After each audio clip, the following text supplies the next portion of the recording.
Isang malaking tanong po ng mga mananampalataya, paano ba magiging talagang kaibigan si Kristo? Paano ba makikipagkaibigan sa Diyos? How do you really get close to God? How to be a strong, victorious, joyful, and serene Christian? How to be really spiritual? At mamagat po ng pag-aaral natin ngayon, get personal with Jesus. Gawing personal ang relasyon at pakikitungo sa Panginoong Jesus. Aming Ama sa Langit, kami nagpapasalamat po sa tinatamasa naming kalusugan. Salamat po sapagkat kami ay malaya na nakapagtipon-tipon. Salamat po, Panginoon, sapagkat kayo ay liwanag, kayo ang aming lakas, kayo ang aming buhay. Mangusap po kayo sa amin, turuan nyo kami ng isang personal na relasyon sa inyo. Ipakita nyo sa amin ang dapat naming makita.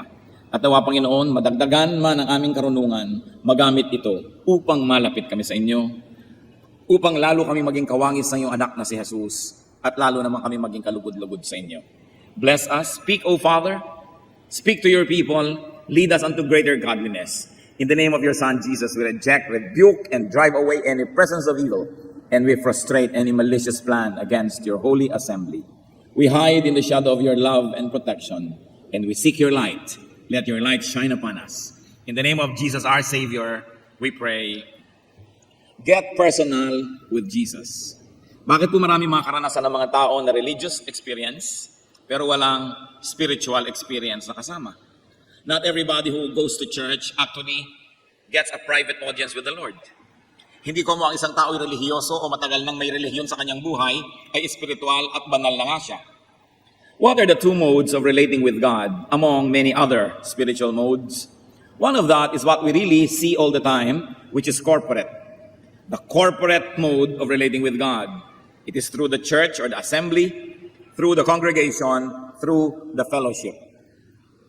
Meron po tayong pakikitungo sa Diyos na ginagawa natin bilang isang grupo, isang assembly, isang pangkat, isang iglesia.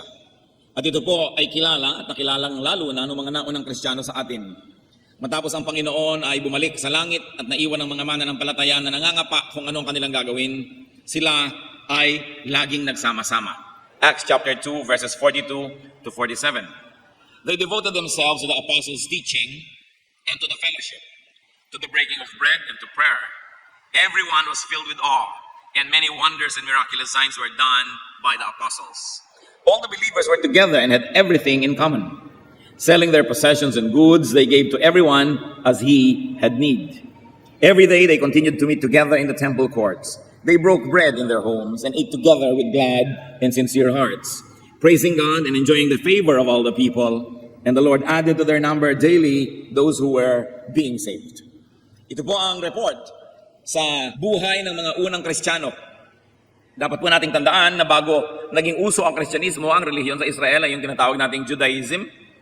At ang Judaism ay mayroon po yan na isang main component na corporate worship. Ang mga tao ay nakikita-kita sa templo, sabay-sabay nilang ginagawa ang mga dapat nilang gawin, ang kanilang mga ritual, kung ano-ano pa. At nasanay doon ang mga Israelita, kaya nung naging Kristiyano sila, ipinagpatuloy nila yon, subalit ngayon mas personal. Sapagkat hindi sila ang official religion at that time, in fact, they were considered a cult at that time, so they were meeting in people's homes.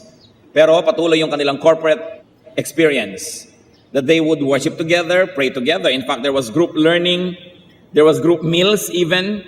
There was a lot of group prayer. And the Lord would descend upon them and miraculous things would happen in the whole presence of everybody. There was communal life. In other words, communal religion of Judaism was brought in a more personal but nevertheless still a communal way by the new Christians. Natural ito po ang reaction nila sa event because naging outsider sila.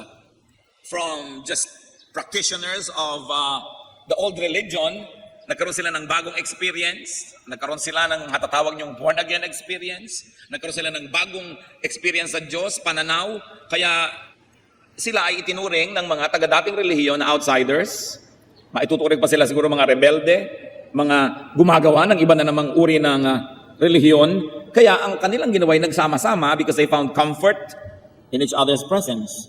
Because there was a lot of threat and persecution, alienation from their old friends, from people who remained in their old religion, so there was separation. They gave strength to each other, and they drew strength from each other. And miracles were done in the assembly. These miracles were the result of their unity, and at the same time, these miracles encouraged further unity. So ang una pong nakilala nila na uri ng pananalig na ganito ay yung maraming kasama. Kaya sabi sa Hebrews 10:25, let us not give up meeting together, as some are in the habit of doing, but let us encourage one another. So the fellowship was meant to accomplish, among other things, encouragement for one another. Pero meron pa pong isang uri ng paglagong espiritual, at yun ang nais nating bigyan ng pansin ngayon. That aside from the corporate experience and the corporate activities, it is important for us to get personal with Jesus and to have a personal religion, a personal practice and development of spirituality. It is something that is between you and the Lord alone. Na hindi mo kailangan, dapat wala ng speaker, Bible study leader, walang usheret, walang mga kung ano-anong mga musician and singers and dancers, because it's between you and God. It is, and it must be prioritized alongside with corporate religious experience. And the Lord Jesus taught and modeled a very personal relationship with God. Mga kapatid, ito pong isang uri ng paglago ng Kristiyano na madalas ay napapabayaan. Halatang halata pag napapabayaan natin yung corporate or group experience. Absent ka sa church, alam. May mga churches, nasa bulletin board yung pangalan mo, pag absent ka, tatawagan ka na agad, pupuntahan ka na, ba't ka absent? Alam na alam, kitang-kita. So pag nagpabaya ka dun sa yung corporate aspect of your faith, halata. Pero meron pong pagpapabaya na hindi laging nahahalata, yun ay ang personal practice of your faith. A very personal one. Kasi walang magche-check sa'yo eh. Kayo lang ng Diyos ang nag-uusap. Pero napakahalaga po nito. In fact, the Lord Jesus Christ taught about personal prayer. Very importantly, the Lord modeled it. Matthew 14:22-23, among other verses that talk about the same thing. Immediately, Jesus made the disciples get into the boat and go on ahead of him to the other side while he dismissed the crowd. After he had dismissed them, he went up on a mountainside by himself to pray. When evening came, he was there alone. Ang Panginoon po ay maraming public activities, pero ang dami din niyang private and personal activities, especially personal prayer.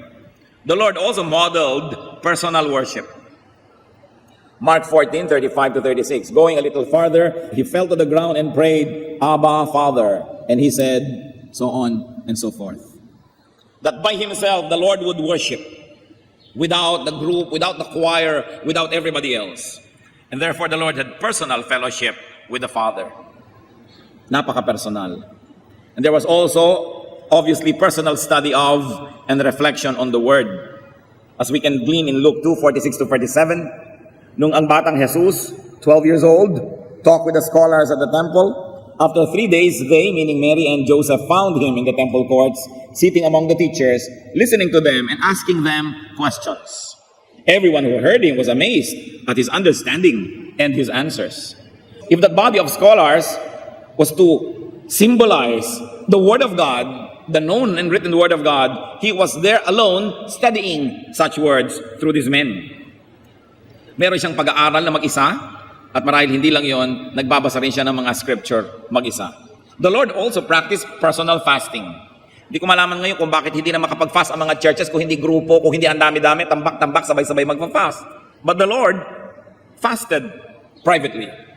Luke 4:1-2, Jesus, full of the Holy Spirit, was led by the Spirit in the desert, where for 40 days he was tempted by the devil. He ate nothing during those days. The Lord also encouraged and taught about personal charities and good works. Matthew 6:3-4. But when you give to the needy, do not let your left hand know what your right hand is doing, so that your giving may be in secret. Then your Father who sees what is done in secret will reward you. Sabi niya, when you pray, go into your room. Pray by yourself.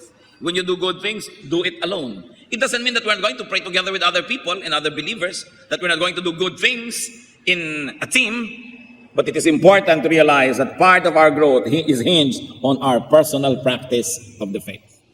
Therefore, the Lord had a very personal religion and spirituality, one that even challenged establishment and public morality. Sa sobrang development po ng personal spirituality ng Panginoon, meron siyang mga paninindigan na salungat pa nga doon sa paninindigan ng templo at sa itinuturo ng relihiyon o ng establishment. Kaya sabi niya sa Matthew 5:27 to 28, you have heard that it was said, do not commit adultery. Yun ay tinuturo ng temple. But I tell you that anyone who looks at a woman lustfully has already committed adultery with her in his heart. So it was a very personal spirituality that one can actually commit rape and adultery alone. Because when it happens inside your heart, it's very private and personal. It has already happened and done damage to your spirit. Very personal. Matthew 5:38 to 39. You have heard that it was said, eye for eye and tooth for tooth. But I tell you, do not resist an evil person. If someone strikes you on the right cheek, turn to him the other also. The official stand of the temple was eye for eye, tooth for tooth. Pero sabi niya, hindi yon. Dapat ganito. Tinanggalan ka na ng balabal, gusto mo ibigay mo pa yung kamiseta mo. Kung gusto mong tunay na maging makadiyos. In Matthew 5:43 to 44, you have heard that it was said, love your neighbor and hate your enemy. But I tell you, love your enemies and pray for those who persecute you.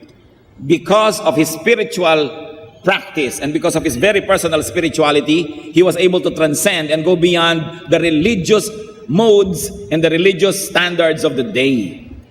Kung lagi lang po tayong kasama ng kongregasyon, lagi lang tayong kasama ng grupo, kung merong moral standard yung grupo na yon, maaaring yun na ang maging stand natin at maaaring hindi na tayo makalampas pa doon. But because the Lord practiced very private spirituality, He was able to transcend that which only the group could reach as a group. Nalampasan niya pa. Sabi niya dati, sinasabing bawal makipagmangalon niya, pero tingnan mo pa lang nang may paghahangad, nangalon niya ka na sa loob ng iyong puso. It was very personal. Therefore, the Lord was able to practice personal morality. If we're going to base our morality only on what the crowd, what the throngs, or what the mob requires, it is possible that you will not go deeper.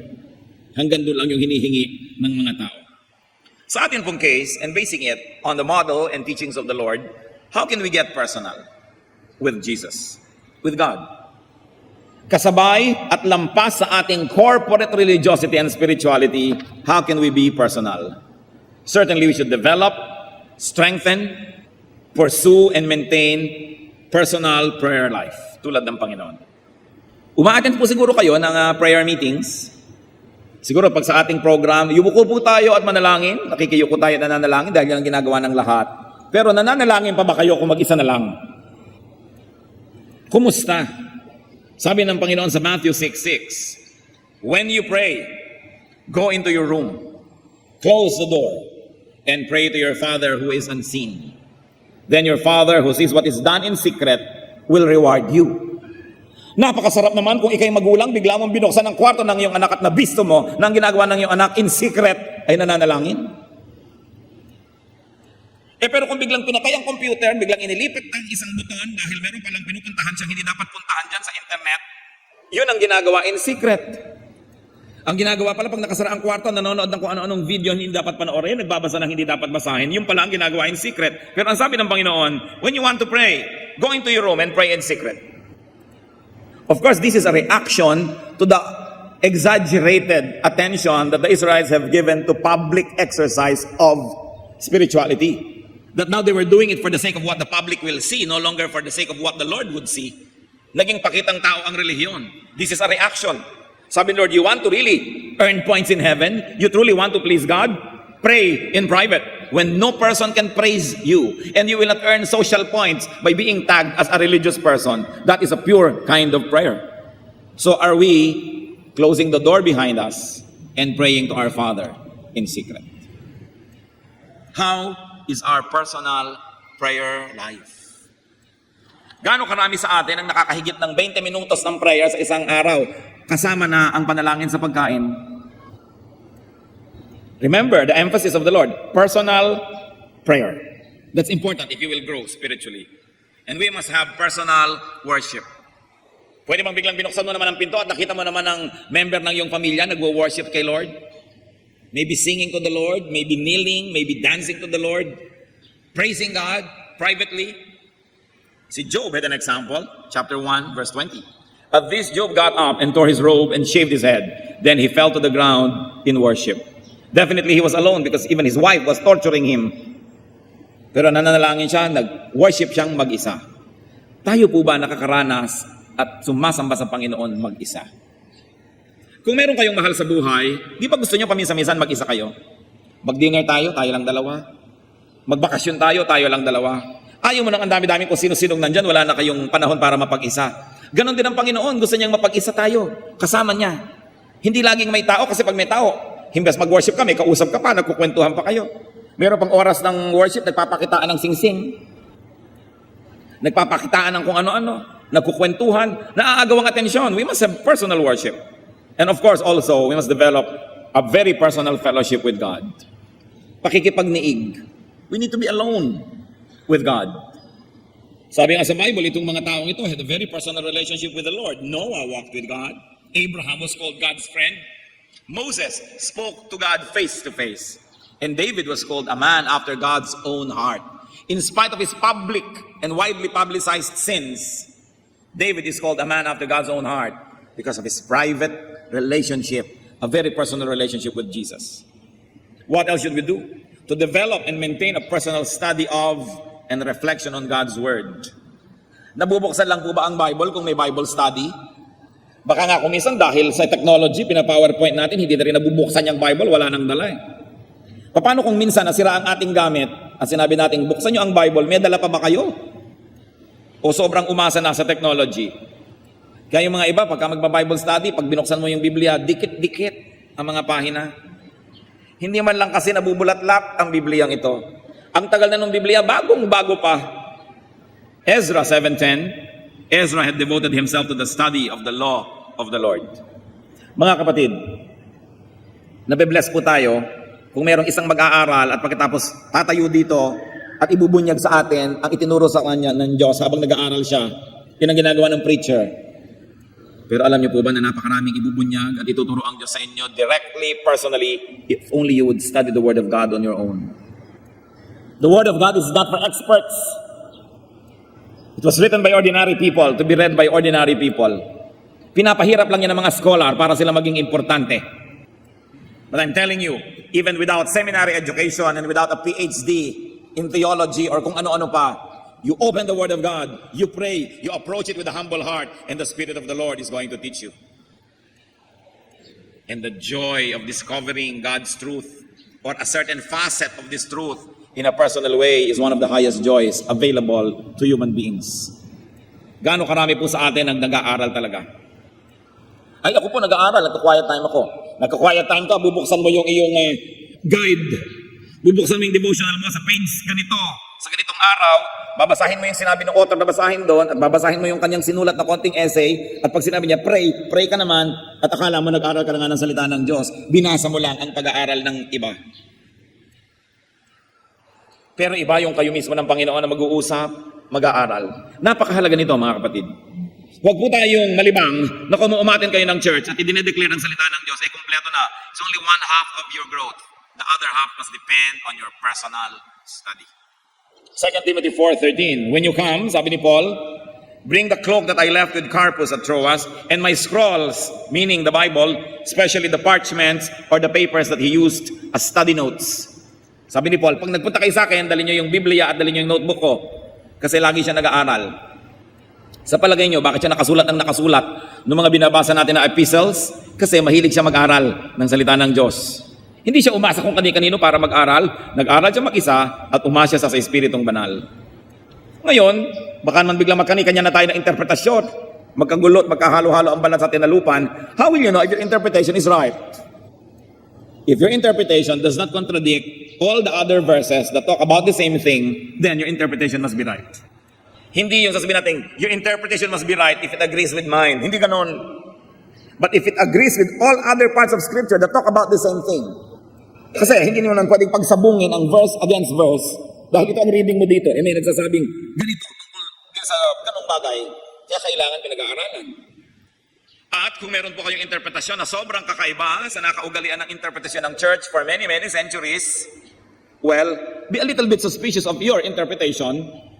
But it doesn't mean that if it doesn't agree with everybody, ikaw ang mali at tama sila. Dahil ang Panginoon nga sinabi, you have heard that it was said, and you have accepted that it's like that. But I'm telling you, it's like this. Pero huwag naman natin agad-agad ipamamalita at gagawing doktrina kung sobrang kakaiba dahil baka nga mali. Kaya kailangan isinasangguni din natin sa ibang kapwa natin nag-aaral. But that should not discourage you from private study.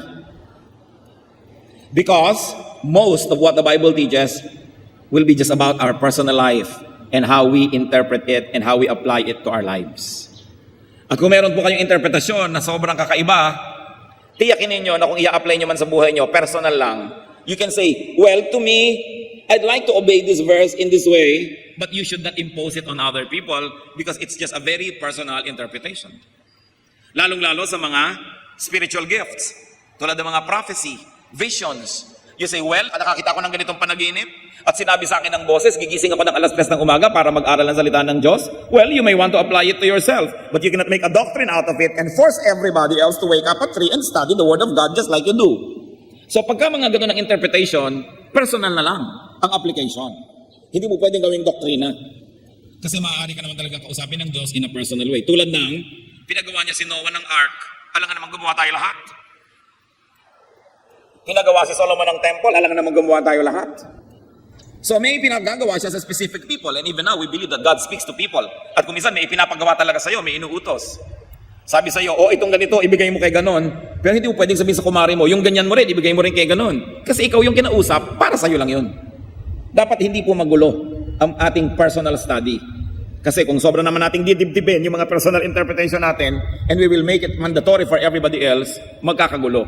That's when you begin to consult the scholars and the so-called experts. But in your personal application, you don't need them. So long as your interpretation and your application will not contradict another verse that talks about the same thing, and will not be destructive to you and others, and will of course conform with soundness of mind.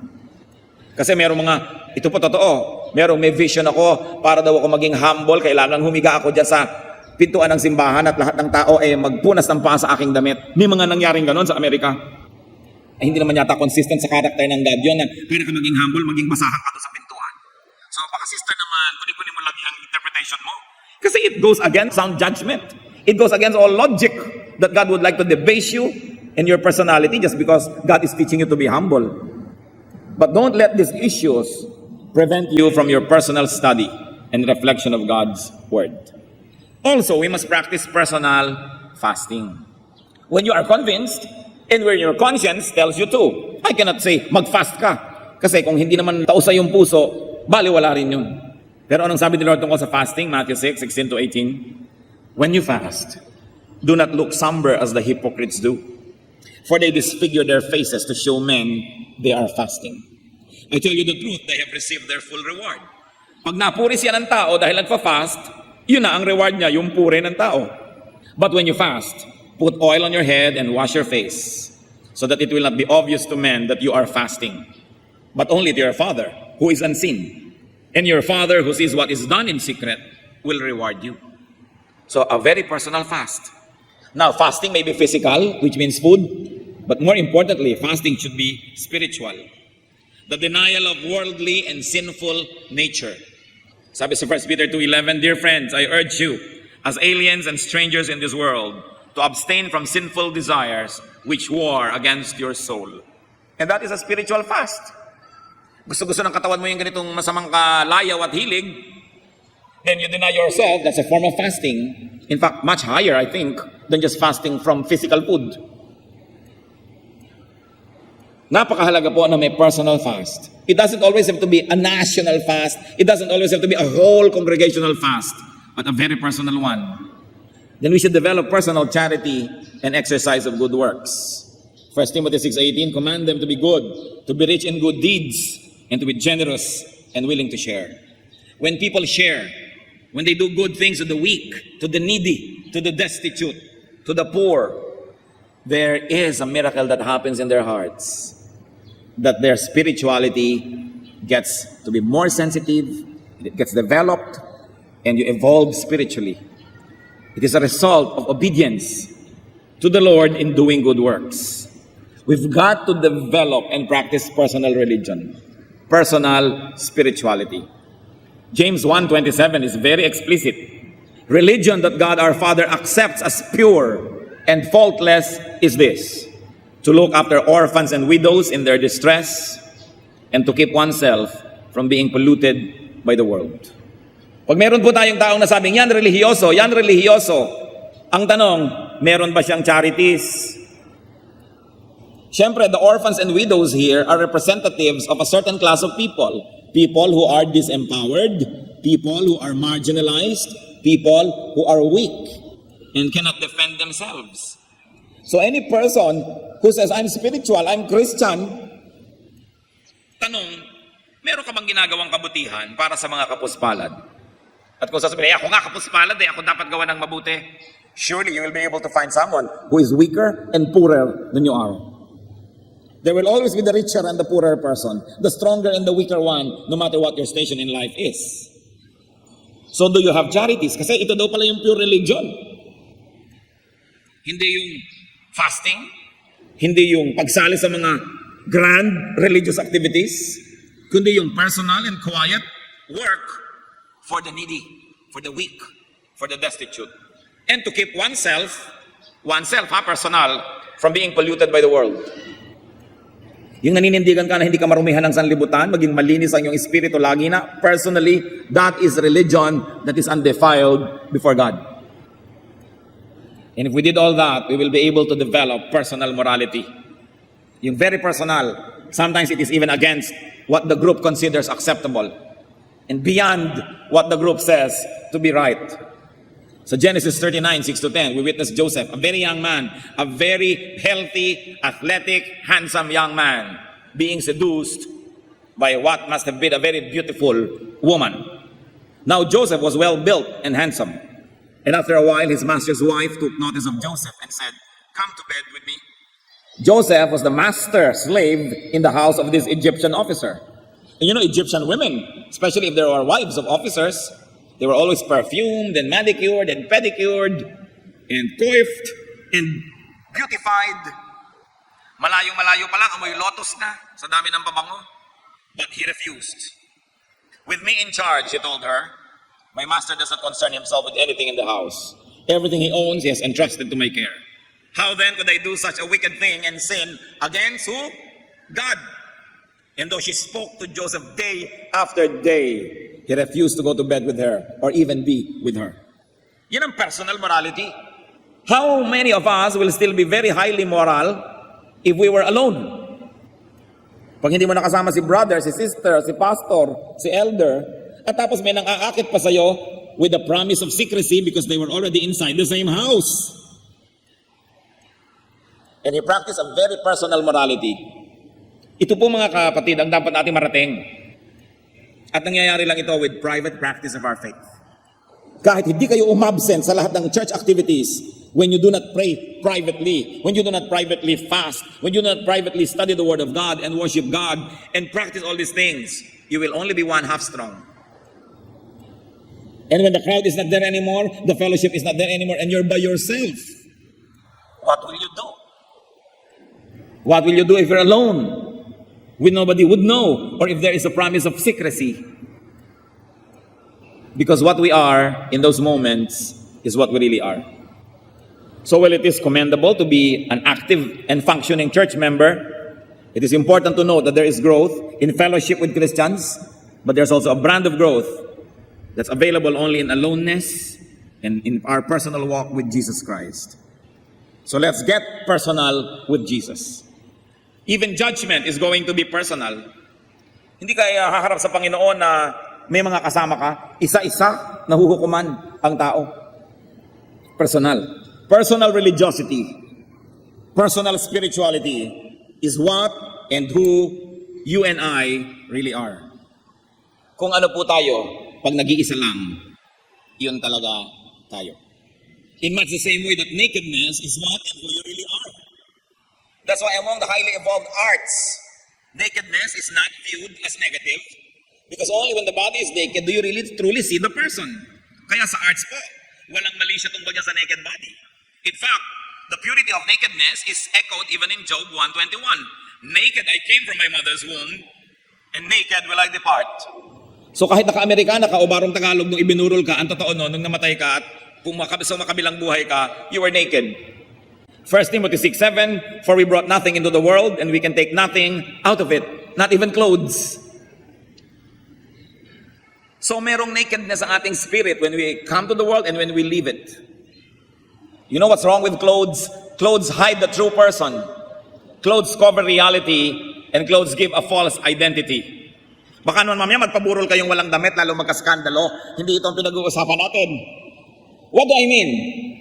Ang isang hampas lupa, ugaling basahan na tao, bihisan mo na ang ganda-ganda, turuan mo ng deportment and courtesy, at marunong siyang magdala ng sarili, makakapangling lang na isa siyang marangal na tao.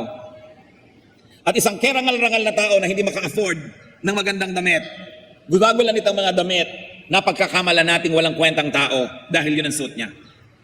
Kaya yung nakedness that shows the true person is important. Magtataka ang marami, bakit si David nagsayaw siya before the Ark of the Covenant, before the Lord. Hinubad niya ang kanyang mga robes. At ang natira lang yung underwear niya na linen. Kaya na-scandalize ang wife niya. So niya, baboy mo, nagsayaw-sayaw ka doon, naka-briefs. Sapagkat ugali po nung araw ng mga slaves, when they dance before their masters, naka-undergarment lang sila. Dahil sinasabi nila, slave ako, wala akong karangalan, hubad ako. At yun ang ginawa ni David. Baka mapagkamalan at malito ang mga tao kung sino ang hari, dahil nakabihis hari siya nung sumasayaw sa Diyos, para walang kalituhan na Diyos lang ang hari, tinanggal niya yung kanyang damit na panghari, at nagsuot siya ng pang-slave lamang. Kaya natuwa ang Diyos sa kanyang sayaw. Yung mga malisyoso, iba ang makikita nila doon.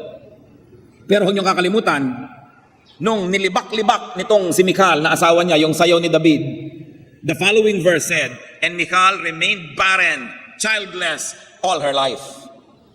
Nagkaroon ng sumpa kasi pinentasan niya yung sayaw para sa Panginoon, nakatanggap-tanggap sa Panginoon. Huwag kayong namimintas-mintas, lalo't yung mga sumasayaw sa Panginoon. Baka rin kayo maging baog. And that is not biological because we can be spiritually childless and fruitless. Yung mahilig mamintas sa mga expressive worship sa Panginoon. So David took off his royal garment so that there would be no question as to who was king. That it was the God in heaven for whom he was dancing. Ngayon, mga kapatid, yung relihiyon na public, yung public activity, yung corporate activity, pwedeng maging tulad ng damit. Outward and public practice of religion can be like clothes. Public religion can invest a person with a false image and feeling of spirituality. Saka a-attend natin ng church, pero wala palang personal na relasyon, walang personal growth. Baka tayo ay malinlang na relihiyoso na nga tayo, na okay na nga tayo because we don't miss church once a week. That we attend public events. It's like clothes, it can hide the truth. Kaya ang mahalaga, beyond it, pag binuksan, makikita totoo pa rin. Corporate religion has to be balanced by and rooted in personal spirituality. It must be rooted in personal relations with Jesus. Kaya, kahit ang church nyo ay maging pabaya, hindi nagpapa-prayer meeting, hindi kayo nasi-zero kasi may personal prayer kayo. Kahit ang church ay magkulang sa pagpapa-Bible study, hindi kayo mawawalan kasi meron kayong personal Bible study. In other words, magkulang man ang church leadership, magkulang man yung church, hindi kayo manganganib kasi meron kayong personal spirituality. Eh kung may personal na kayo, tapos mapag-aruga pa ang inyong church at ibinibigay lahat yung public events that can make you grow, eh di lalo tayong nagiging kawangis ni Kristo. And God is able to change us from glory to glory. Pero tatandaan ninyo, your church can do with you and for you only one half of your growth. The other half, you have to do on your own, alone with the Lord. Kailangan may pananagutan. Ang bata, pakainin mo ng pakainin bago umalis patungo ng eskwela. Kung maghapon na hindi kakain at maglalaro na nga atupagin, hindi rin siya lulusog. Kailangan may sariling bait. Kailangan alagaan ang sarili. Kung pinapabayaan ka pa ng church mo, edi lalo kang dapat mag-alaga sa iyong sarili. May mga ibang bata, bakit alauna ka na umuwi ng madaling araw? Yung nanay ko nga po, 2:00 pa. Tatay ko nga, hindi pa umuwi, 3 taon na Yung pala wala nang nag-aalaga sa'yo. Itatapon mo pa rin yung sarili mo. Di dapat lalo mong alagaan ang sarili mo. Hindi ka na pala naaalagaan ng magulang mo. Lugi ka naman kung pati ikaw magpabaya pa sa sarili mo. Kaya dapat inaalagaan natin ating sarili. Jesus emphasized spirituality that was very personal. What we are minus our clothes, what we are minus our public religious image and activities, is what we really are in the eyes of God. You can deceive people with your clothes and you can upgrade your image with clothing. But not with God. He knows who we are. You can impress people with religion. You can have a public office. You can sing in the choir. You can even preach. but in your private life is what you are before God. And that is what really matters.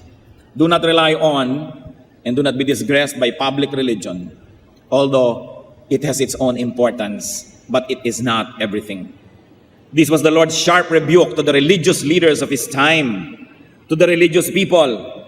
At ito rin po ang rebuke ni Jose Rizal sa Christianity practiced in this country during his time. It was all public. There was nothing personal. Ang mga Pilipino noong panahon ni Jose Rizal, nagsisimbang lahat. Nandun lahat sa mga activities ng simbahan. Pero inisa-isa niyang ipakita ang mga karakter sa Noli Me Tangere, sa El Filibusterismo, ang kabulukan ng mga tao, ang kabulukan ng mga manang at manong, ang kabulukan ng mga nangunguna sa relihiyon, talamak na talamak at napakabaho, pero buong-buo ang public religious life. Yan ang ibinunyag ni Jose Rizal. Cancer ng lipunan na tinanggalan niya ng takip at tabing. Ipinakita niya ang kawalang kabuluhan ng relihiyon sa Pilipinas, ang kapabayaan at ang kabiguan ng simbahan to create character. Na yung pinakamadadasalin, sila ang pinakamapang-api sa kanilang mga katulong, sa kanilang mga nasasakupan, dinadaya pati ang kanilang mga utosan sa bahay, na ang mga pinakamalaking mag-ambag sa simbahan, pinakamarami mga bisyo, at yung mismong nangunguna sa relihiyon, ang pinakamaraming kasalanan. Ibinunyag ni Jose Rizal, kaya naman ang simbahan ang nanguna na ipabaril siya. Yan din ang ibinunyag ng Panginoon, kaya siya ipinapako. Pareho sila ng inabot na kapalaran. Matthew 23 verse 5, sabi ng Panginoon tungkol sa templo, sa relihiyon, sa religious climate of His time, everything they do is done for men to see. Panglabas, pakitang tao. Mark 12:38-40, as He taught, Jesus said, "Watch out for the teachers of the law. They like to walk around in flowing robes and be greeted in the marketplaces, and have the most important seats in the synagogues and in the places of honor at banquets. They devour widows' houses and for a show make lengthy prayers. Such men will be punished most severely." Nakita niyo po ang salita ng Panginoon, pinakamasasakit, mahahapdi, laban sa mga relihiyoso. Sabi, higit na maparurusahan ng mga ito kaysa doon sa mga common criminals. Religious leaders ang pinagsasamantalahan ng mga balo, mapagpanggap at mapagkunwari sa kanilang mga mahahabang mga dasal. Subalit ang loob ay bulok. Matthew 23:27, "Woe to you, teachers of the law and Pharisees, you hypocrites! You are like whitewashed tombs, which look beautiful on the outside, but on the inside are full of dead men's bones and everything unclean." Religious leaders are to be judged more severely. James 3:1, "Not many of us should presume to be teachers, my brothers, because you know that we who teach will be judged more strictly." So napakahalaga ang maging totoo. At pag sobra po tayong nahumaling sa public practice of our faith, we may be deluded into thinking that we have arrived, that we're all right. But it is really our personal spirituality that matters. So function in the context of Christian fellowship and family, but keep and prioritize your personal and intimate relations with Jesus. Have, exercise, and develop personal religion and spirituality. Gawin po natin, mga kapatid, na personal ito. Kung may naririnig tayo, ang itatanong natin, paano ko i-apply sa personal life ko? Napakadali sa atin na laging makinig ng salita ng Diyos, pero magbingi-bingihan naman at hindi ito sundin. Napakadali sa mga Kristiyano na hindi niya chinecheck ang kanyang pride, yung yabang, yung rebelliousness, and the lying spirit. Napakaraming mga Kristiyanong mga sinungaling, mga mandaraya, sa kapwa pa naman kapatid. Mag-iingat po kayo. Maraming nakikiattend ng church, naghahanap lang ng mapaprospect para utangan o bentahan ng kung ano-ano. Kuminsan nagtatagumpay sila, nakakarating sa matataas na offices in the church.